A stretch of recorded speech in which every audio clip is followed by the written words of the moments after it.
Hello and welcome back to the Point Left podcast with your hosts, Skyler and Kaylynne. It's a little flourish. I'm trying something new. All right. She did a little hand signal. I don't know. It's a gang sign. You wouldn't know it. Question for you. How active were you online in like 2015, 2016, 2017? Too active? Is that a correct answer? So I'm going to say 3 words, and I want to see your Winter Soldier activation code reaction to them. Oh, God. Celebrity apology video. Yeah. Hey guys, I am so sorry that I had to make a video like this, but unfortunately I cannot let it slide any longer. Okay, and speaking of apologies, I'm going to say one right now for like our audio listeners. So for some God knows reason, one of my neighbors has decided to just spray our entire side of our entire apartment complex with a hose. I think he's trying to like water the high hanging plants that we have and also our bushes. Yeah. I know he can hear me. But he's also spraying like windows and the walls. And occasionally, if it sounds like we're filming this in a car wash, If it sounds like we're being waterboarded, we are. if we start gurgling because we're drowning. Oh, he heard me. Anyway. So yeah, I feel like the heyday of the celebrity apology video is kind of come and gone and has been replaced by its less fun sister. Because like celebrity apologies used to be like tea channels. Oh my God, you remember like the tea channels on YouTube? They would be like CNN for stupid garbage. Mm-hmm. Like they would be like on the front lines about like James Charles liked this tweet. Who cares? Yeah. But like I would get tuned in and they'd always have that like voice to text like speech voice. Yeah. And they'd always have like for anonymity. Yeah. Right. God forbid they have like. Who was the big one? There was like a really big one. It was like T-Spill or something. It was something. I don't know. They were all named some sort of like they all had the same words. It was T-Spill. It was drama. It was something. But like, yeah, they would just be like these catty back and forth of like these spats and these like rivalries and this tea and oh my gosh, this influencer and this actress is never gonna get away with it this time. And I feel like now celebrity apologies are less like, I'm sorry, in my previous video I did this and I accidentally put blackface on, like please forgive me. And now it's like, so this is like the consequences of my actions could actually impact my entire career. And maybe that's me. Maybe I'm because I feel like influencers had the internet by the balls in like 2015, 2016. Mm-hmm. Like it was the makeup community and influencers. So question. What's up? You have generalized celebrity apology videos. Mm-hmm. Are we specifically talking about internet celebrities or all? That's the thing too that I'm going to get into is okay. I feel like I did lump them into like how does a person with a large... Like they're different. They are. Mm-hmm. And really this episode is kind of to discuss like how do people with large platforms apologize for wrongdoing? Because I feel like how... Notes app screenshot. Yeah. it's because I feel like the fatigue of it happened because it was like influencers and internet celebrities. And now I feel like at least maybe in my circle, because I'm just not paying attention, maybe Tana Mojo is still making apology. Maybe James Charles is still making his little videos and whatever. But I feel like now their chokehold on the internet has kind of passed. And now like actors and other like genuinely famous people and politicians with platforms have to make apology videos. And I feel like so the language that they use and their tactics that they go about it are a little different. Mm-hmm. But you're right. Like in the past, where like apology videos are the videos that we think of, right? We think of Bye Sister. We think of the whole tea with like Jeffree Star and James Charles and Tana Mojo and oh my God, and Bretman Rock and mostly makeup influencers. And why can't I... Colleen, yeah. Why can't I think of the girl who started the Bye Sister? Tati Westbrook? Oh, I know Tati well. Yeah, I was on her. We were rooting for you. Like, they were either two things in its heyday, right? One, a video where you had to make sure that you were either crying or you had been crying by the time you would hit record, so your eyes are all puffy, you have no makeup on, and you're dressed all shabby, you know, to give like the appearance of authenticity. What's the one? Laura Lee, wasn't she the one who kind of everyone was like, this is so fake, because like, like girl. the video kept cutting to her crying, and it wasn't like the tears were falling naturally. It was like she would hit cut and then like put her tear stick on and like wait for the tears to fall, and then it would cut to her, like it would be like, I'm so sorry, harsh cut, she's sobbing, and you're like, something happened. You didn't cut out the cries, you cut to the cry. Because it's all about being authentic. It's like, guys, this is the real me. All right, I'm just coming to you friend to friend, person to person, backdrop, like it's blank, there's no set behind me, I am exquisitely lit. Sometimes like it would either be in like their studio or it'd be like on their kitchen floor, a la Trisha Paytas in her many where she's like like she's like clutching her throat because she can't breathe because she's snotty. You say the same like talking points over and over again that they all do, and then you title it something like, hey, period, or like addressing everything. Or like, bye sister, hello. All right, cool.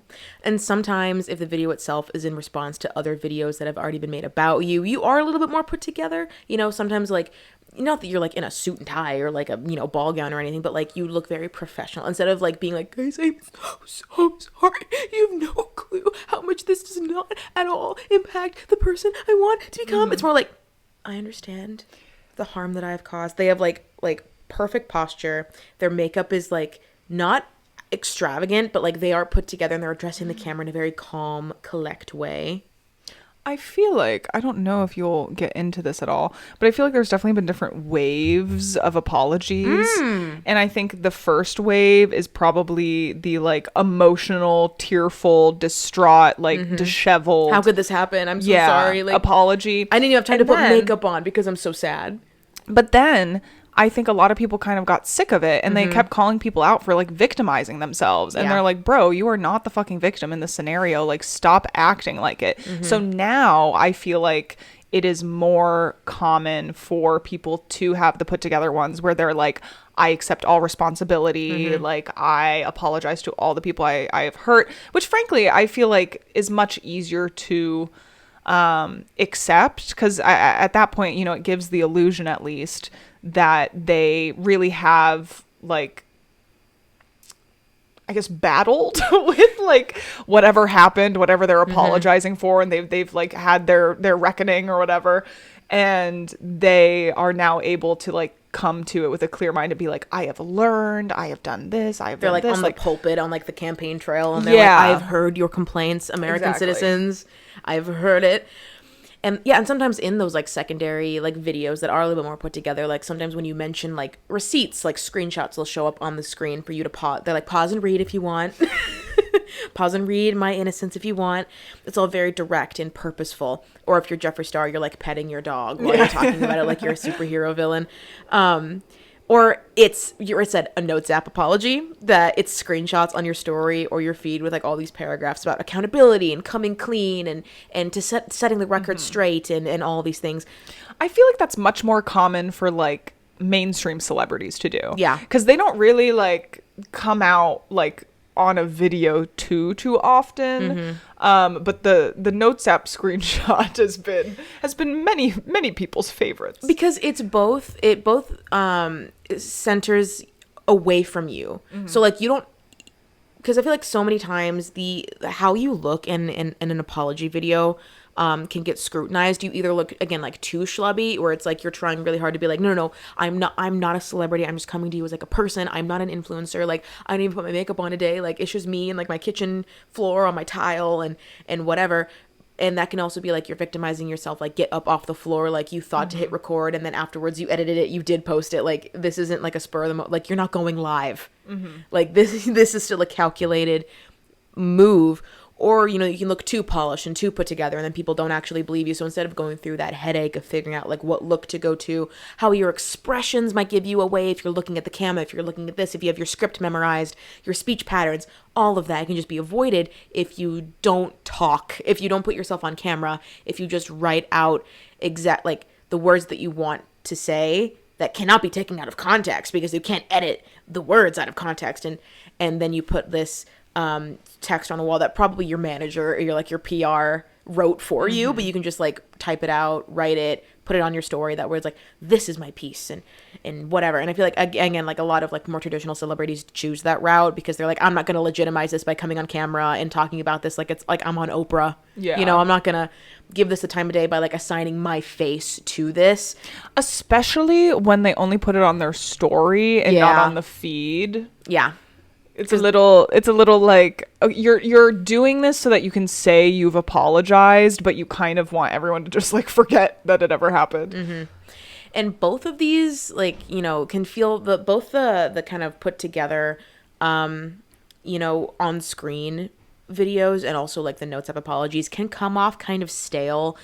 And especially like if you are trying to read from a script and you're being on video, many influencers just happen to be horrific actors who like can't read a script to save their lives. There's a lot of cuts. There's a lot of you following their eyes. Or like a lot of words that like get caught in their mouths because they're like, if you're so used to someone being like, what's up guys, welcome back to me.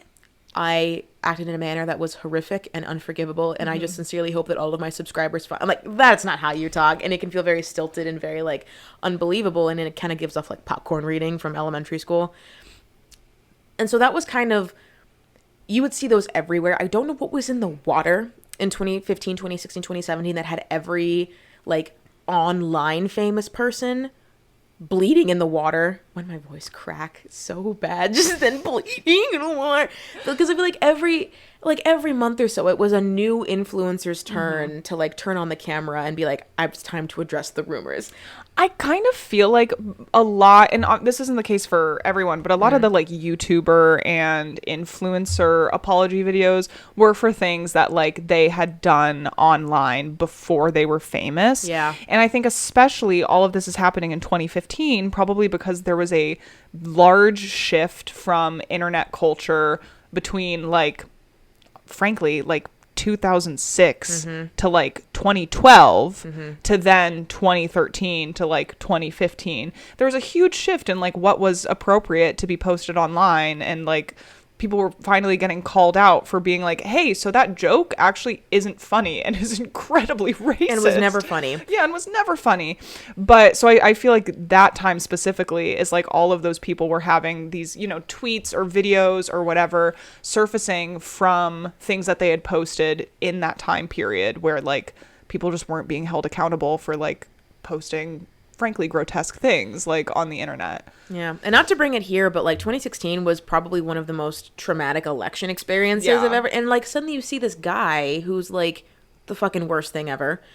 He has all the receipts, and somehow there's this man in one of the largest political offices in the world, and so it felt like, well, someone's got to be held accountable. So it felt easier to be like, to itch that scratch of like bringing someone down for like past errors, because you obviously couldn't do that to the president, but you could do that to an influencer who only has like a couple 100,000 followers.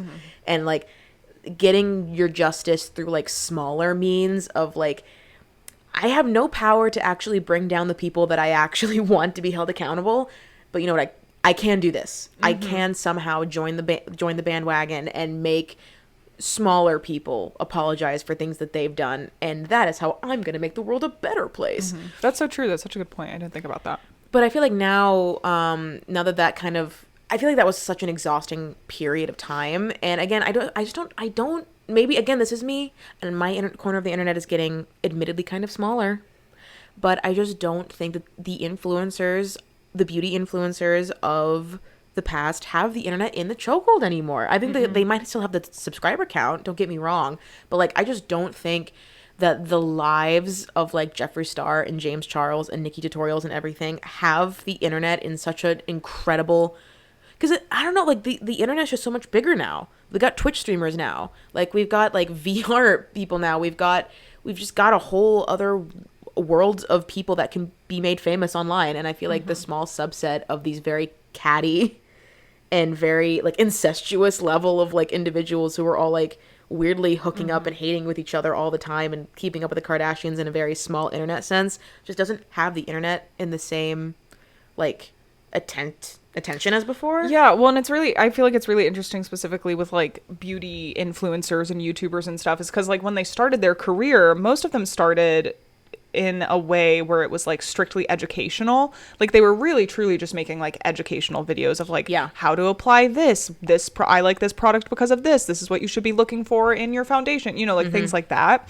And then slowly started to shift more into lifestyle content where their personal lives were more heavily featured in their content than like ever before. And I think a lot of them like didn't necessarily understand like what the repercussions of that could be, because obviously that helps build a parasocial relationship between you and your subscribers. You know, it helps you have, I think, more loyal subscribers, a more loyal fan base when people are more attached to your personality and your life and like who you are. And it has less to do about the actual like value that you are bringing artistically and more to do with your personality or the things that you're doing or whatever. Like you're able to build a wider audience, but also by doing that, you're opening yourself up to much more scrutiny about personal things. And it like none of these apology videos ever have anything to do about makeup, obviously, because like, I don't know, like how much controversy could there be? Well, there could be. But like when you start opening your life up so publicly on the internet, like, yeah, you're gonna get scrutinized, and if like you're making stupid decisions, then something's gonna come out, you know? Yeah. Not to say that the apology video has gone away. In fact, there are 3 cases of I think maybe two that I can think of off the top of my head, but like celebrities still come and like make their little videos that go viral, but I feel like now it's less influencer and more like actors and like larger celebrities that have to, it's less like, hey, why did you say this thing 10 years ago, and more like, hey, why'd you do this thing now? Yeah. And like it's like, hey, it's me. Sorry that the thing got leaked that we wanted our rapist friend to not go to prison. Hey, sorry I was a scab and I crossed picket lines to keep my talk show on the air. Sorry I like to post about how I think all Palestinians deserve to die 2 days ago. Like it's less of a I mean, it's still there, but I feel like the reasoning behind it is way less like vapid and fun, honestly, and way more like depressing, and more like if you do like it's their manager or their PR people being like, you need to get on camera now, or you will not have a career tomorrow. Well, because it's like truly how much, I mean, I don't know. I am a true believer in like I really think people can learn from their mistakes and like really grow as individuals, but I think with that comes time and reflection, and it's a little like, how much could you have really learned within like a 2-day period between when you made whatever statement you made and then now that you're coming out with this apology video because everyone is like calling you out for whatever opinion you have. And it feels, you're totally right. It feels much more, it feels like they're just, I mean, not that they weren't doing this, you know, historically, but it does feel a lot more like, okay, you're just doing this because people don't like you now because of this thing that you said. But when you said that thing, like you were behind it. So I don't really understand like what could have changed other than the fact that like you got this reaction from people. And even though like the difference is now between like, again, like celebrity apology videos and more like influencer, internet famous apology videos, is one thing they seem to have in common. If our celebrities don't make like a public apology or like make a statement that like that in and of itself is quite damning, and so we want them to make these apologies, and then they give us the apologies and we're like, and I don't believe them, and I see right through them, and they're fake. And there might be a reason for that. I'll get into it kind of later, but first I want to say that like most celebrity apologies just are bad, and we don't believe them because they failed to do the basic task of apologizing. And then I'm getting a lot of this from this really insightful video talking about like celebrity apology videos, and I'm going to be linking that. But apologies from public figures are not about forgiveness, but they're about perception. So like the parasocial relationships that we have with these people kind of make us forget that they are literally working to defend their reputation, and they probably don't actually care about the people that they've hurt. They might. Like, I'm not about to say that every famous person is like a bad person who's like, I don't care who I hurt. But like, I'm sure that the first time they saw that their name was trending for like something, they just went, oh, really? Like for that? And like, I'm sure they don't want to cause people harm. Like, I'm sure they're not like going out of their way to be dicks or whatever. But if they're going this far to issue like a public apology, that means that they are worried about how it will look. Otherwise, they probably would have just DM'd the person responsible and been like, hey man, like one-on-one, I want to make it up to you. I don't care about how the public perceives me. I want to make it up to you. But no, they're making a public apology. They're doing their own PR. Therefore, their focus is going to be on their reputation rather than their actual actions. Whatever. And these apologies feel insincere because depending on how close we are to the person at hand, the parasocial relationship makes us want them to apologize like a friend, but their career makes them apologize like a business. And that's why, like, apologies between friends don't act like this. And, like, if a friend, that someone that you know personally hurts you and they're trying to apologize, you're more eager to, like, believe them. But if they start talking all this jargon about how, like, this was not me, and I like, if they start talking like a celebrity apology video, you're not going to believe them. And it's just, that's the weird disconnect where a lot of people are like, yeah, they apologize, but like, I didn't buy it for a second. And I didn't know this. So private apologies in the traditional sense is where you seek forgiveness to restore a persona or, like, again, like a private relationship. A public apology seeks to purify a public image or absolve oneself of guilt via public acknowledgement. And there's actually a word for this. It's called, hold on, I literally like typed out phonetically, Apoleegee. Instead of apology, it's Apoleegee, a formal defensive speech about one and others' actions or positions. So unlike apologies, which aim to, like, right a wrong or repair, like, a social fabric between two people, Apoleegee is the secret science of the way that guilt can be transferred, subjectified, or even nullified. So it's basically social litigation. And there's 5 stances of Apoleegee. There's denial, counterattack, differentiation, transcendence, and legal and litigation. And once you kind of notice or, like, note that all of these 5 stages, and you start to go back and watch a lot of, like, celebrity apology videos, they do, if not one, then all of them. And, like, interesting. It's almost like a weird, like, guidebook of how to publicly apologize as a person or a company. And these are ordered from, like, least to most desperate. So we're going to go through them. So in our minds, okay, blah, blah, blah, you are famous. You are an influencer, let's say. Like, you're a YouTuber. Apologies. You've just done something wrong and you're getting kind of flamed for it. What do you do? Which one of these stances do you take? So the first one is denial. So the use of denial is usually only used when there isn't any public evidence of wrongdoing. And this can kind of be a gamble in the modern world if you actually did do it, because evidence and witnesses have a higher chance of cropping back up and biting you in the ass once you've denied it already. Like, chances are there is footage somewhere. There are people that will come forward. It's a matter of not if, but when.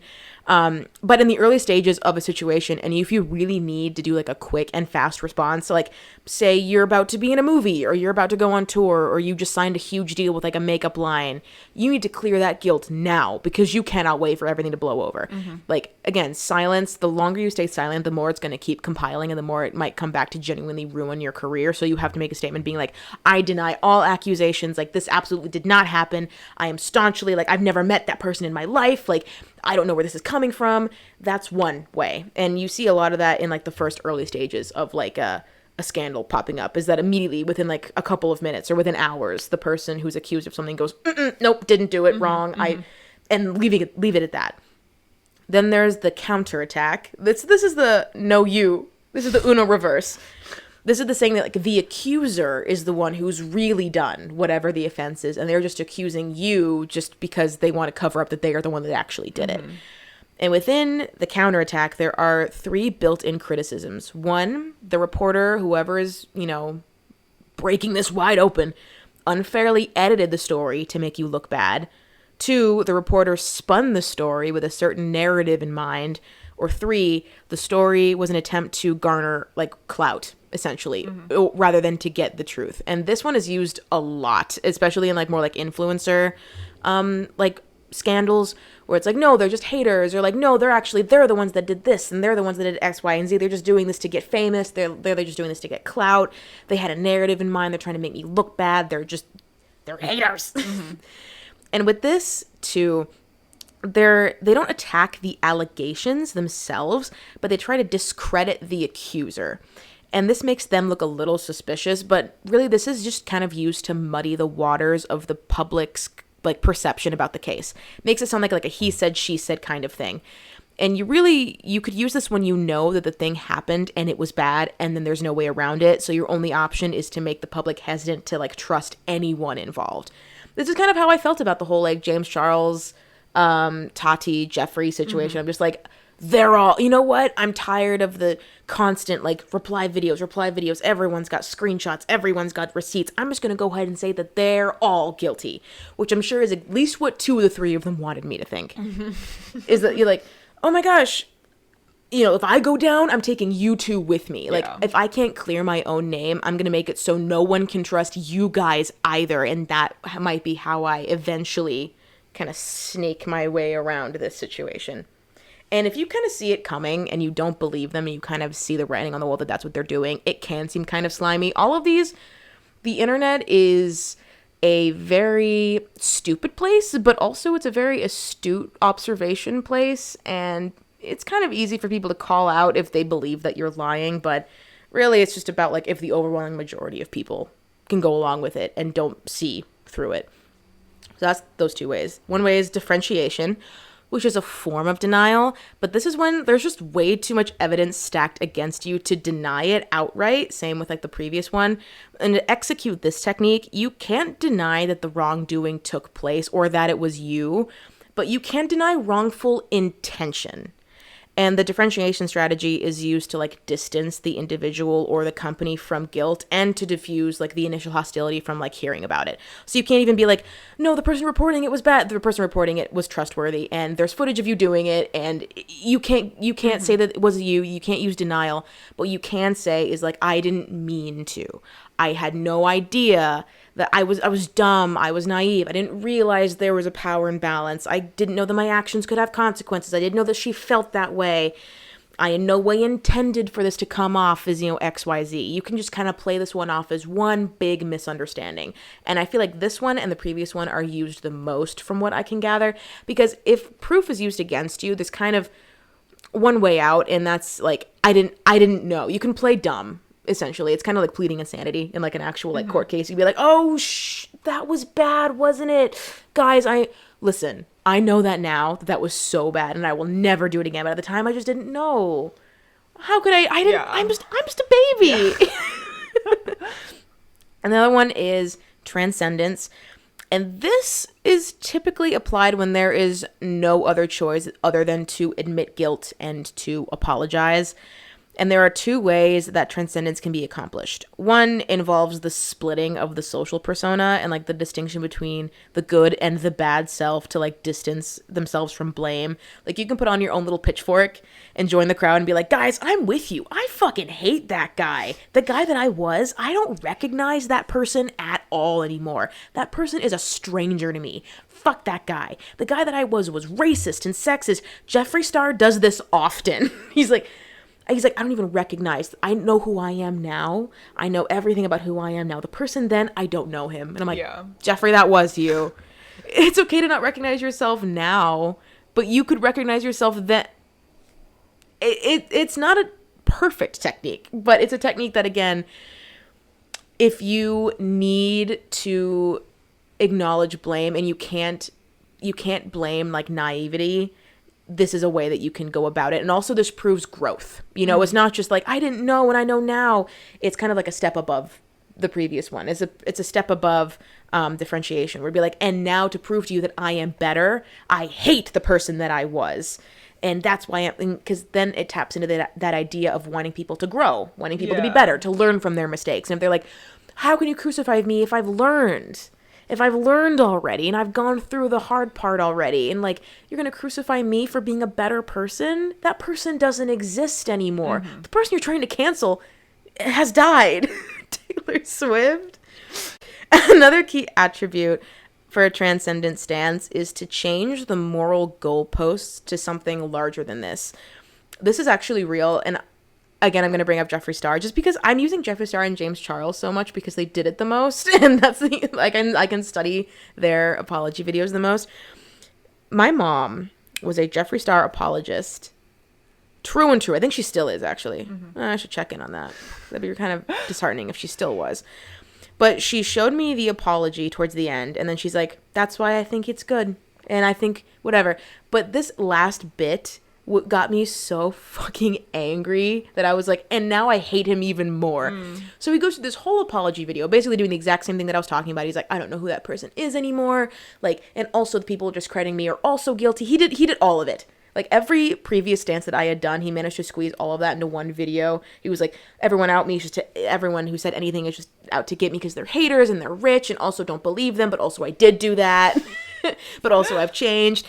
And at the end of all of that, he goes, by the way, Breonna Taylor still has no justice.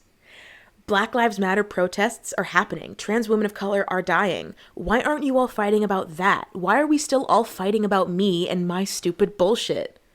And I'm like, oh my God. You can't do that. You can't. I am literally weaponizing, like, horrific events to be like, by the way, there are bigger issues. By the way, actually, people are dying. You are all morally wrong for worrying about this because there are bigger things. There are bigger fish to fry. And to be fair, like, that's exactly how my mom apologizes, so I get why it worked for her. But, like, for people with not... She's like, oh my God, so true. Too true. You're right. There are bigger things in the world. It's like, Mom, you're hurting my feelings. Cam, there are people that are dying. So true. I don't know why I didn't think about that. And then the final stance is the legal stance. This is the most desperate of the 5. And it involves not taking a PR stance at all because my legal team has advised me not to make a public statement right now. So lawyers in these processes can be used as human shields or like as an excuse as to why they can't make a statement at all. They're like, oh, I would, but like my legal team has advised me not to talk about this. The lawyers might not even be real in these circumstances, but they need a justification for their silence and to add legitimacy to their cause by making it seem more legally legit. Like, oh my God, there might be a lawsuit. They have lawyers working on it. Is there a defamation case? Maybe they actually have a case to go to court. Maybe that means that they're innocent if they have lawyers involved. Not always. Again, this is the most desperate, since admitting that you have a legal team that's working on it is basically not only an admission of guilt and its silence on the matter, which is just kind of like nail in the coffin, but at least you have decided to not make anything worse by continuously talking on the internet. You might even have real lawyers who have taken legal action right to the source. Like, they could have asked for videos to get taken down. They could have sent cease and desist or defamation cases, etc. And you really only take this stance as like sort of a last resort, or if you believe that if you lay low for a little bit and you bounce back correctly, you can proceed with as famous as you once was. Because again, in the legal system, you can base the punishment off of the severity of the crime. Like, you kill someone, the punishment's going to be really severe, obviously. But the internet is weird. Like, what in real life probably isn't that big of a deal, depending on your audience and the nature of your role on the internet, it can feel larger than it probably is. Like the whole Ned from the Try Guys cheating on his wife thing. Like, a celebrity YouTuber cheated on his wife. In the grand scheme of things, it's unfortunate. It's not good, but there are definitely, worse things that were happening. Kim, there are people that are dying. But because of who he was and because of his brand, because of his audience and how he marketed himself, this was devastating, all right? Yeah. Ned Fulmer was the wife guy of the internet. His entire persona was centered around being a wife guy. It was on his merch. He had merch. It was like, literally, you squeezed his plushie and it said, "I love my wife." A little cringy, yes, in hindsight. But like, it was his catchphrase. It was a shtick. He had brand deals, like, as a duo with his wife for like Target and like Home Goods and like genuine giant brands. And he was a family dude. Like, he had hundreds of videos about his wife and his children. And by revealing that he, of all people, after almost like 10 years online being like a dedicated I love my wife man, he was cheating on her with an employee. Yeah, the floor collapsed. The floor collapsed. People fucking lost it. And, like, he was one of, like, the major characters of BuzzFeed, so that channel, like, raised millennials. So you have the millennials that are devastated. You have Gen Z viewers who, like, love it when Keith, like, gives himself food poisoning by eating the entire menu of, like, fast food restaurants. So the Gen Zers are fucking devastated. Gen Alpha just learned who these people were, and they're fucking devastated because they're moralists who love monogamy. So it ballooned to the, and don't get me wrong, I don't want to say that it was an overreaction at all. I don't like that even SNL like was like, guys, there are bigger issues at hand. Like, they took care of it. They actually had like a very successful like PR statement because Ned wasn't in it. I think the Try Guys' like apology video on the matter was successful because Ned himself wasn't in it. They're like, he's fired. Yeah. He's not working with us anymore. We're really sorry. We're rebranding. This is unacceptable. Like, they said very corporately everything that you kind of wanted to hear because Ned wasn't fucking there. Even like Ned himself like did like the screenshot like notes app apology, and that was all that I think to this day all that he said about it. But yeah, this crime felt personal, so people reacted to it like it was personal. Okay, yeah, parasocial relationship alert, but that's just the internet.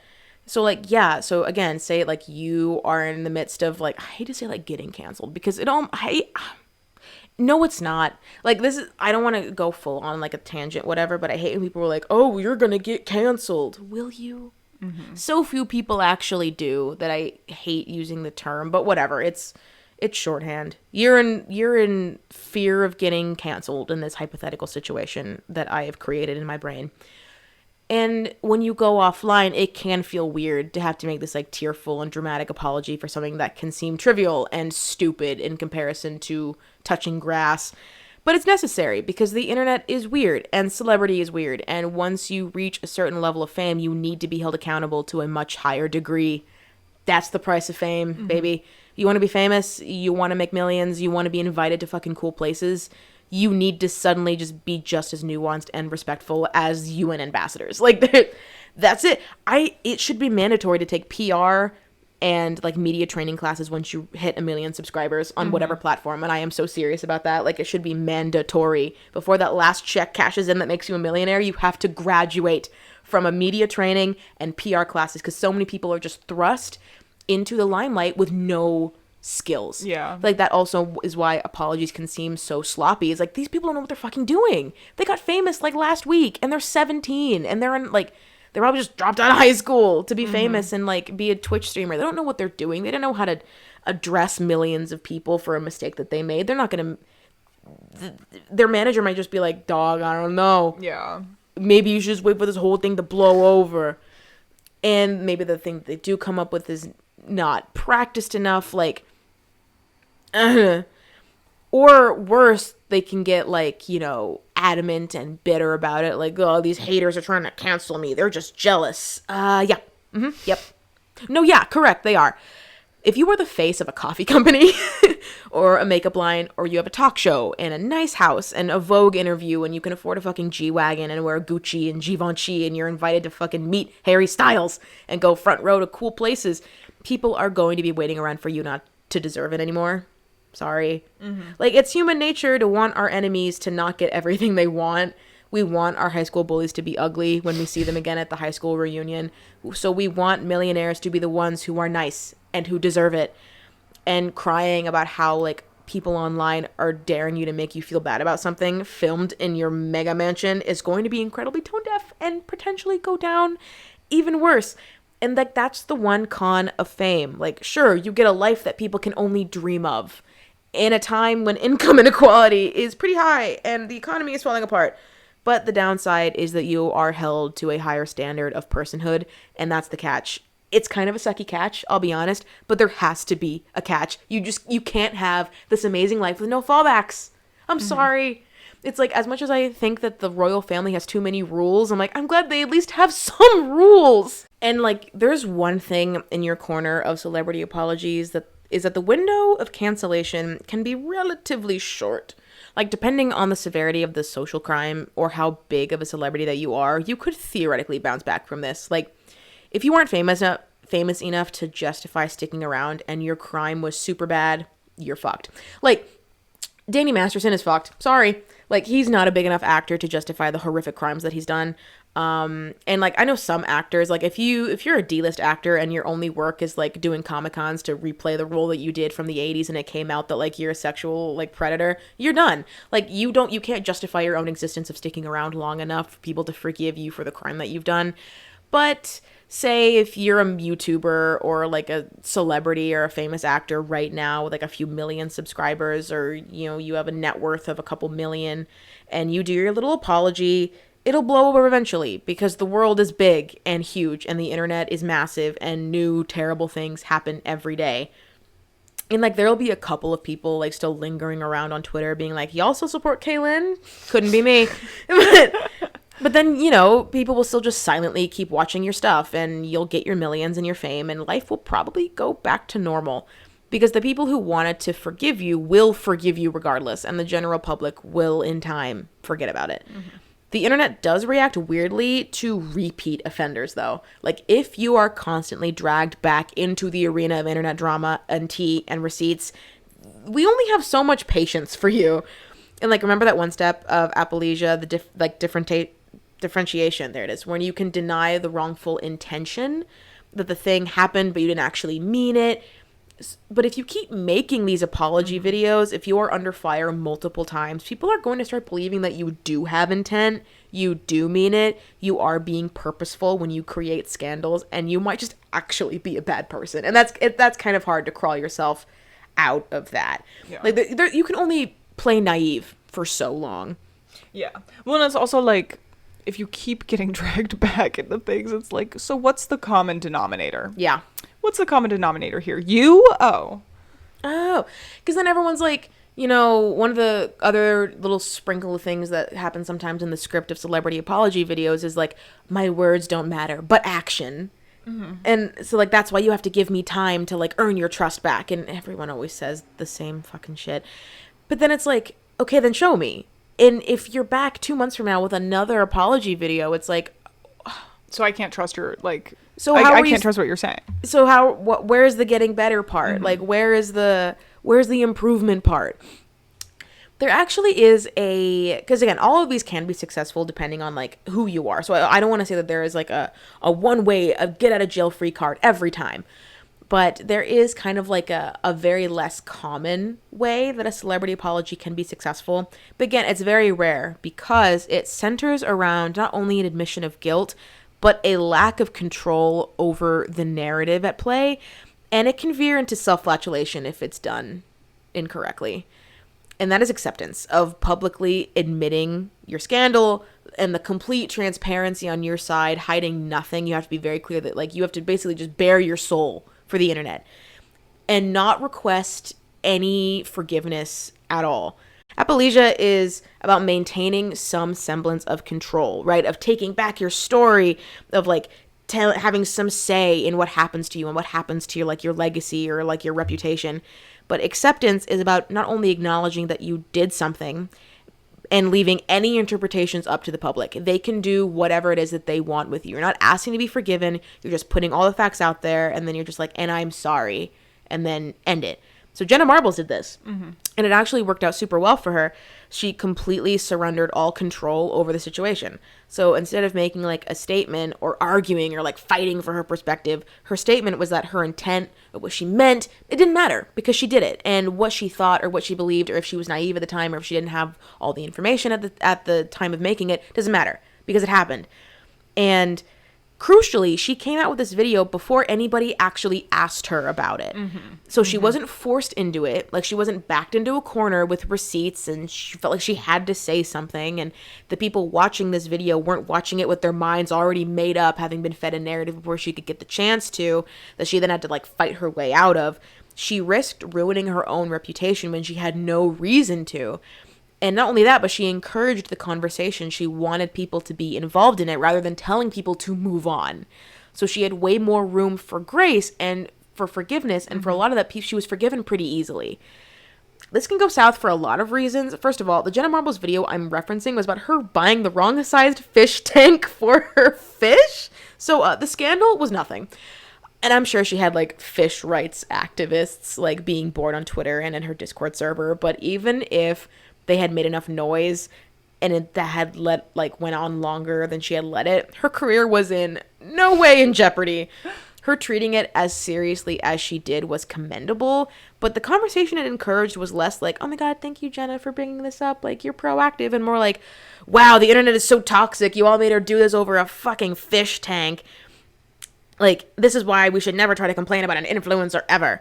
Which served her well, actually, when it came time for her to apologize for her actual troubled past as a YouTuber later on, because people were way more willing to forgive her and give her the benefit of the doubt because she had shown that she was capable of doing it based on a nothing scandal that cost her nothing to actually take seriously. The strategy of acceptance can turn into self-flagellation very quickly if it's done wrong, and I'm going to be a nerd and quote Bo Burnham. He has a song called Problematic. It's a really good example of this. And the song itself is like satirizing that classic like celebrity apology script, and it interrupts itself to apologize the way it apologized in the first verse. It's good. And the things that the song is apologizing for are minimal things, like dressing up as Aladdin for Halloween. He's like, I didn't darken my skin, but still it feels weird in hindsight. And not like some of the actual questionable things that Bo Burnham had done in his past career as a comedian on the internet. So it's purposefully overkill on the really trivial stuff that people don't actually care about, and not talking about any of the not fun stuff. And like, at first I might see that as like, oh, then it's like a really shallow song, but I think it's purposeful because of the chorus and of like the visuals of the actual like music video itself. So the pre-chorus is like, times are changing and I'm getting old. Are you gonna hold me accountable? My bed is empty and I'm getting cold. Isn't anybody gonna hold me accountable? So like the song itself is like an 80s workout jam, and Bo was like sweaty and like almost shot seductively, like he's getting off on the shame of flaying himself out for the public. And it's less like, man, I should be held accountable for my actions, and more like, oh yeah, baby, hold me accountable harder. I love shame. So Jenna's strategy only works because it gives off the appearance of sincerity. Whether or not she is sincere in it, it's kind of up to your interpretation of it. I like to believe that she is, because I like Jenna Marbles, and everyone likes Jenna Marbles. And so I like to believe that she was genuine in her initial apology, but it gives off that appearance as well. Even if you don't believe it, she was really good at portraying sincerity. But if everyone did that, just go in front of a camera with like a bare face and be like, I don't deserve your forgiveness. I know I'm the worst person ever. Please don't forgive me. That can also scream pretty hollow and cringy. Like, you giving yourself lashings in public is the same as apologizing and seeking forgiveness. Because then it's not even seeking forgiveness. It's seeking penance. Like, maybe if I jump off this bridge, my ex who I cheated on will forgive me, and then we'll get back together. See what you've done? I'm laying in the road. I'm so depressed. I'm cutting myself. It's like, get up. This isn't making me want to forgive you. This is making me, like, pity you. Yeah. That's not the same thing. All that to say that some parts of the internet are still looking for that when a celebrity reaches a scandal. Like, they want to see these privileged rich people get theirs. They want to see them at their lowest. They want to see them suffer. It's jealousy, and that's fine. Like, sometimes just posting like a notes app statement or making a response video to a scandal isn't enough. Sometimes people want to see tears and snot and the schadenfreude of you losing subscribers and of you losing your brand deals. Apologies sometimes need to be you losing something, because people want punishment when people do bad things. Like, you do a crime, you should do time, and if you can't do time, then like what? Just saying like a legally sound statement on Instagram should be enough for nothing to happen to you? Not always, right? So like, after the internet thinks that you got your punishment, and if you're able to make the right moves again, you can be back to where you were before. Taylor Swift is actually kind of a good example of this. She got in the whole like Kim Kanye beef thing of like, oh my god, was that also 2016? No way. No, that might have been 2015. No. Was 2017?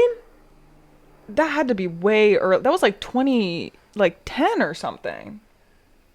What are you talking? The VMAs thing was 2009, but the snake thing was later. Oh, yeah. No, that was caused Reputation in the first place, yeah. That was later. But yeah, like, after she, like, went into hiding, and, like, her subscribers went down, and her music stopped, and so, like, people were like, oh, finally, like, Taylor Swift has been annoying us for a decade, like, finally she got hers, and after it kind of felt like she got enough penance and, you know, responsibility was done, and then she started making, like, really good calculated business moves, and now she's, like, the fucking greatest thing ever, because the internet thought was like, oh, she's punished enough. And it helps that like eventually receipts came out and they're like, oh wait, oh, you mean Kanye West was wrong? Who could have foreseen this? But sometimes you can't apology your way out of a scandal. Like, sometimes you just truly have stepped in it too much and there's just no going back. And at that point, you rebrand. Mm-hmm. You embrace it. You just go fucking full hog and make it your new thing. It's like those kids who were bullied for something and then they, like, embrace it and it's no longer fun. They're like, I can't bully you. Yeah. You're, like, into it. Like, where's the fun in it for me? Taylor Swift is a good example of this, too. Where she was like, fine, y'all are going to call me a snake. Rather than fight it, I'm going to embrace this new identity of being, like, a snake and a seductress. And, mm-hmm. and I'm a bad girl. And I'm like, you're not. But I appreciate that you're, like, trying your best to, like, roll with the tide instead of being like, no, guys, please. Like, mm-hmm. I'm not like this. It is notable that after the kind of truth came out that she wasn't kind of using white victimhood and white tears to take down Kanye West, that she immediately ditched their reputation persona and went back to, like, pastels and butterflies and glitter, which is her. And I'm glad that she ended up doing that, but also interesting to note. But Jeffree Star is, again, like, a larger, more fitting example of this. He's now, like, a conservative. Like, he is... Yeah, do you not know? Yeah. I do my absolute best and hardest to never have to interact with any Jeffree Star content mm-hmm. that I have not one clue what he is up to. So he's left the makeup world. Okay. I know he's a yak farm? He's a yak farm in Wyoming. He sells yak meat, is pro-gun, has a gun, and now is invited on Joe Rogan and other conservative talk shows talking about how trans people don't deserve rights. And that you can't be they, them. They, them makes no sense. He's trying to be, like, the new, like, Caitlyn Jenner. Oh. He's trying to, like, fill that void of being, like, or, like, Blair White of being, like, a good one. So that way they can be like, no, I'm not, like, anti-gay. I listen to Jeffree Star sometimes. He keeps it real. Yeah. So that's him. He's, like, just full on, like, because they're not going to cancel him for saying some weird fucked up shit. Onision is, like, the monster himself. Who's that? Oh my god, he was one of, like, the OG YouTubers, like, of the Shane Dawson, like, 2007 era, who's, like, the ultimate, like, I think he's, like, actively groomed and sexually abused, like, all of his girlfriends. And now he's, like, has merch that says, like, triggered ? Yeah. Okay. That's him. Or, like, you know, other influencers who have, like, kind of gone through the cancel culture machine are now like, this is why the dangers of cancel culture. They tried to take everything from me, and now I'm going to be on podcasts talking about the dangers of the left. Yeah, because you know who doesn't care about things that warrant apology videos? Conservatives, Republicans, Trump supporters, people who actually seek out those that, like, more liberal or left-leaning people have discarded because if the left doesn't like you, I like you too. We have a common enemy. Yeah, you're doing something right. They'll buy merch to, like, trigger people on purpose. They'll put your face on a t-shirt with, like, a sassy slogan referencing your scandal. They'll revel in it. Mm-hmm. And that's if you failed to get the public back on your side, you can just, like, rebrand as, like, a whatever, and you can get, you know, invited on Ben Shapiro's, like, podcast, and you can be a part of, like, the Daily Wire's, like, new Snow White reboot. And if you're fired from Star Wars for daring to be racist as fuck, you can be invited on the Daily Wire's movie channel. Oh. What a future you have in show business. And kind of that's kind of the end of, like, how celebrities can apologize on, like, a massive scale and, like, the difference between, like, apologies. Because, again, Apoleegee, oh my god, whatever. Everything I've just been talking about, you take notes. They address the accusation, and sincere apology addresses those making the accusation. So, like, they don't attack the accusation themselves. They go to the person directly to try to mend and, like, make amends because they care about mending that. They care about mending that social rift. They care about maintaining that relationship. Yeah. But addressing the accusation itself is when it veers more into, like, an apology for selfish reasons, and it doesn't really even count as an apology at that point. And when you're find yourself famous enough to become a brand, you kind of can't apologize like a person. You kind of have to apologize like a company or a corporate. Yeah. But yeah, the big question, though, is, and this isn't something that I don't even have, like, really the answers to. It's just kind of something that I am kind of thinking in my brain, is when and how does forgiveness come about after a scandal like this? Because, like, every time, like, a celebrity or a public figure fucks up and, like, they make their apology video, their fans instantly go, like, well, there's that. They apologized to everyone. Back to business. What do you want from them? They said they were sorry. And then people in the comments are like, it's not up for us to decide if they're forgiven, right? Don't speak over the people that they've hurt. Which, like, on paper, yes. If your favorite influencer said some bullshit about, like, Jewish people, you don't get to say when or if they've been forgiven, since you aren't the demographic that's been affected by their actions. Here's the one problem with that, though. This isn't a personal apology between 2 people or 3 people or friends or acquaintances. This is to the masses. So when exactly would they be forgiven or not? Like, take that example. There is no Jewish collective that decides whether or not someone is forgiven or not. Like, it's person to person, but then what? Do we just tally up every Jewish person and ask them if this influencer should be let back in and, like, get a platform again? So it's like the responsibility of forgiveness gets shuffled off to, like, this hypothetical void of, like, oh, this person said something really shitty about, like, this minority group. Well, okay, I don't want to talk over the actual minority voices, so I'm going to let them decide if they should be forgiven or not. And then it's like, what? How are you to calculate that? It's now on them. It's like their responsibility to, like, make a giant, like, statement personally. And then it's like, it's this void of, like, not really having an answer then, because it kind of just gets shuffled off of, like, well, hope that apology gets taken well. And then time passes. And then it's like people are slowly peeking out from underneath rocks being like, did that work? Like, I feel like, and I don't even know if this is a good, like, answer. I mean, there's really no answer. I feel like it's kind of up to, like, an individual level of, like, whether, I think, yes, obviously listen to the people who it affects, but also, like, again, there's no, like, collective that you can really, like, respond to or listen to.